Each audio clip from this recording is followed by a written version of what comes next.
ఈ particular question చాలా interesting ఉందండి.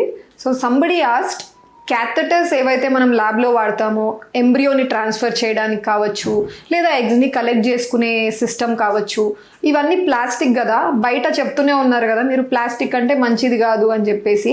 మరి డైరెక్ట్గా ఎగ్స్ లేదా ఎంబ్రియోస్ని ఇటువంటి ఎన్వైర్న్మెంట్లో మీరు హ్యాండిల్ చేస్తే వాటికి కరెక్టేనా లేదా టాక్సిక్ ఉండదా అని అడుగుతున్నారు. ఇది మెయిన్గా ఏ ట్రీట్మెంట్కి ఇంపార్టెంట్ అంటే IVF treatment and also to certain extent IUI treatment. So first IVF treatment గురించి మాట్లాడతాను.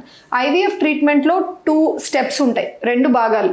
ఫస్ట్ భాగం ఏంటి అంటే లేడీ బాడీ నుంచి మేము ఎగ్స్ని కలెక్ట్ చేసుకుంటాం బయటికి. ల్యాబ్లో ఆ కలెక్ట్ చేసుకున్న ఎగ్స్లో భర్త కణాలు వేసి ఎంబ్రియో తయారు చేస్తాం. ఇప్పుడు తయారైన ఎంబ్రియోని మళ్ళీ తన గర్భసంచిలో వెనక్కి పంపించే ప్రాసెస్ని ఎంబ్రియో ట్రాన్స్ఫర్ అంటారు.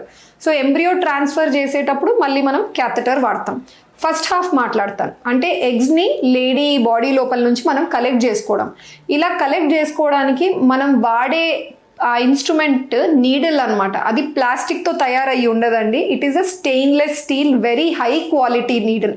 సో ఈ నీడిల్ ఎలా తయారు చేశారంటే ఎన్నో రీసెర్చ్ తర్వాత, మల్టిపుల్ స్టడీస్ తర్వాత డిజైన్ చేసిన నీడిల్ అనమాట. ఖచ్చితంగా మన ఎగ్స్కి టాక్సిక్ ఉండదు. It is a stainless steel needle and ఈ నీడిల్ ద్వారా మనము ఎగ్స్ని కలెక్ట్ చేసుకుంటాం. నువ్వు చేసుకున్న తర్వాత స్పర్మ్స్ వేసి ఎంబ్రియో తయారు చేశాక తయారైన ఎంబ్రియోని మనము గర్భసంచి లోపలికి పంపించే మెథడ్ ఎంబ్రియో ట్రాన్స్ఫర్లో మనం క్యాథెటర్స్ వాడతాం. అవి రకరకాల పేర్లతో ఉంటాయి, కుక్స్ క్యాథెటర్ అని, వాలెస్ క్యాథెటర్ అని.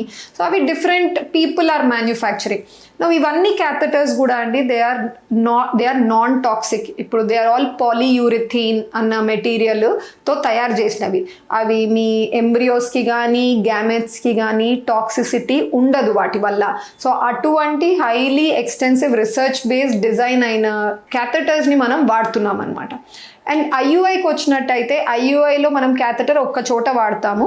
అది ఎప్పుడు అంటే స్కాన్లో ఎగ్ రిలీజ్ అయింది అని చూసుకున్న రోజు భర్త శాంపుల్ ఇస్తారు కదండి, ఆ శాంపుల్ని మనం ల్యాబ్లో ప్రాసెస్ చేశాక దాన్ని మనం ఈ క్యాథెటర్ ద్వారా గర్భసంచి లోపలికి ఆ శాంపుల్ని వదిలేసి వస్తాం. అది ఐయుఐ. సో దీంట్లో కూడా ఐవీఎఫ్లో ఎలా అయితే ఎంబ్రియో ట్రాన్స్ఫర్ టైం మనం క్యాథెటర్స్ వాడుతున్నామో అలాంటి very safe non toxic catheters మాత్రమే వాడడం జరుగుతుంది. అందుకనే గ్యామెట్స్కి ఏమన్నా అవుతుందేమో, మనం యూజ్ ఎక్విప్మెంట్ వల్ల ఏమన్నా అవుతుందేమో అని భయపడాల్సిన అవసరం లేదు. అండ్ నేను చెప్పిన ప్రతి చోట అది పికప్ టైం ఎగ్స్ తీసేటప్పుడు వాడే నీడిల్ కావచ్చు, ఎంబ్రియోస్ ట్రాన్స్ఫర్ చేసేటప్పుడు యూజ్ చేసే క్యాథెటర్ కావచ్చు, లేదా ఐయుఐలో వాడే క్యాథెటర్ కావచ్చు, ఇవన్నీ కూడా 1 టైం యూజేజ్ మాత్రమే. అంటే ఒక పేషెంట్కి మేము వాడిన తర్వాత ఇమీడియట్గా దాన్ని డిస్కార్డ్ చేసేస్తాము. సో ఎవ్రీ టైం న్యూ ప్రొసీజర్కి న్యూ క్యాథెటర్ ఓపెన్ చేస్తాము. ఏ క్యాథెటర్ని కూడా మనం దాన్ని స్టెరిలైజ్ చేసుకొని మళ్ళీ రీయూస్కి ఎప్పుడు వాడము. ఐవీఎఫ్లో most of the time 99% of the times all are 1 time use and అవన్నీ డిస్కార్డ్ చేయడం జరుగుతుంది. Thank you.